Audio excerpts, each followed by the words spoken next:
This is the first video about spirituality. This idea is what moved me towards a more spiritual approach to life as opposed to a religious approach. I'm going to keep it basic in this first video, short video, and then maybe go into it in greater detail in more like a podcast where I can just sit down and talk without me filming myself. But in my mind, the difference between religion and spirituality is religion is a series of beliefs that are outlined for an adherent, and it tells you what you should believe and what you should disbelieve in, what you should do, what you should not do. And then you can gauge your effectiveness or your conformity to this religion by how much of the positives you do and how much the negatives you abstain from. Very intellectual, mental pursuit. So spirituality would be something different. And I think this would be a basic introduction to spirituality. What pushes someone, what pushed me towards a more spiritual approach. And this is a quote by Saeed Abu Hashim Madani. This is what it is. It's also listed at the beginning of this video. There is only one virtue and one sin for a soul on the path. Virtue when he is conscious of God, and sin when he is not.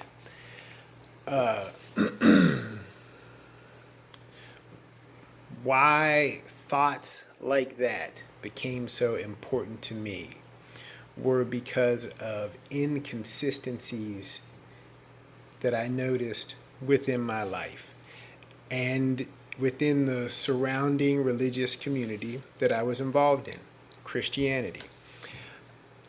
Externally, if you go through any church, any series of videos in any social media platform, and look at the broad Christian spectrum, more specifically, look at the African American Christian experience. The majority of those people will be obese, fat. That's an epidemic in this country. I myself was obese, caught up in that same epidemic. That is one example. Then you go through and you look again within the Christian community.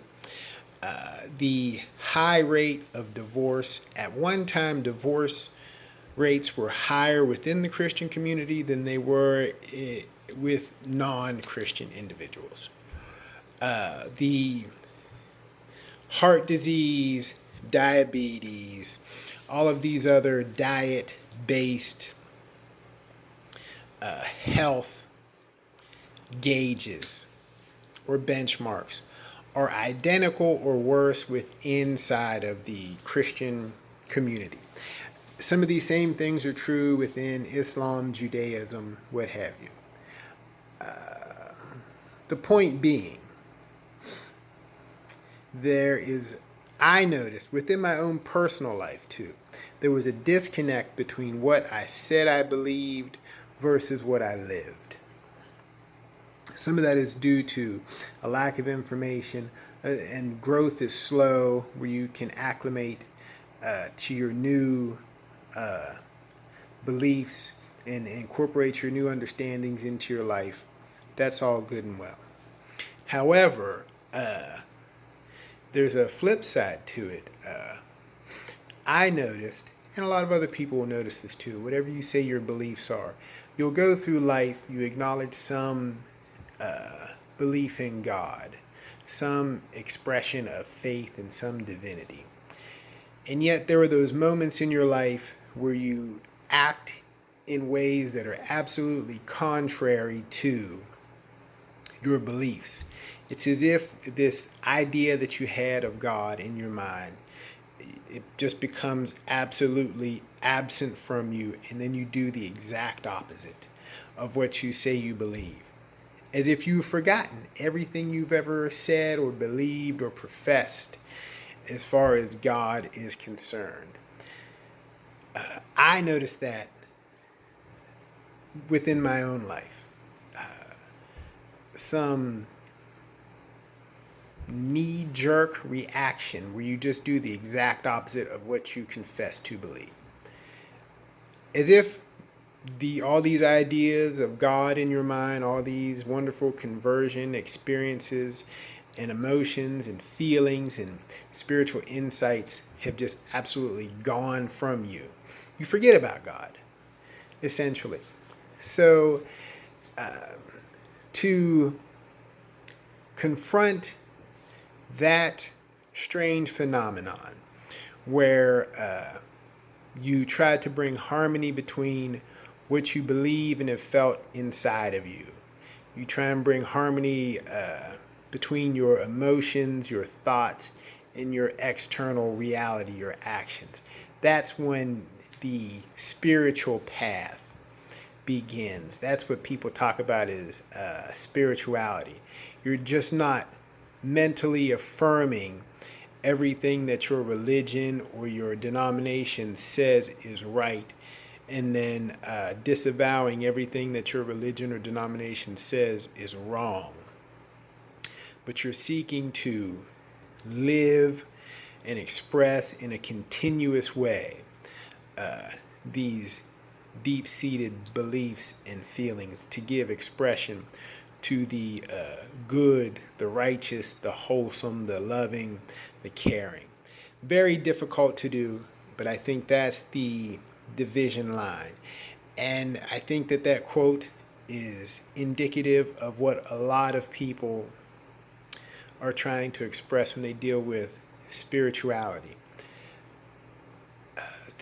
All of these laws and do's and don'ts and very dogmatic stances become inconsequential when you get down to the reality of daily, moment to moment, we just forget about God and our beliefs and our convictions. So the very basic problem is how to constantly remember what we know and what we've experienced. Very basic, maybe very vague, but that's also a very deep and personal starting point for a lot of people, myself included. Spirituality, that's how I would define it. The eradication of these inconsistencies that show that we just forget about God all the time. We say one thing about God, have one experience, and then do the exact opposite. This constant oscillation between deeper spiritual yearnings and then just engaging in nothing but material or physical gratification. That's a very difficult struggle to begin. It's a long process, but that's where people begin their spirituality. That's what I was looking for when I stumbled across various spiritual teachings. That's what I hope to pursue and explain in future videos. أشهد أن لا إله إلا الله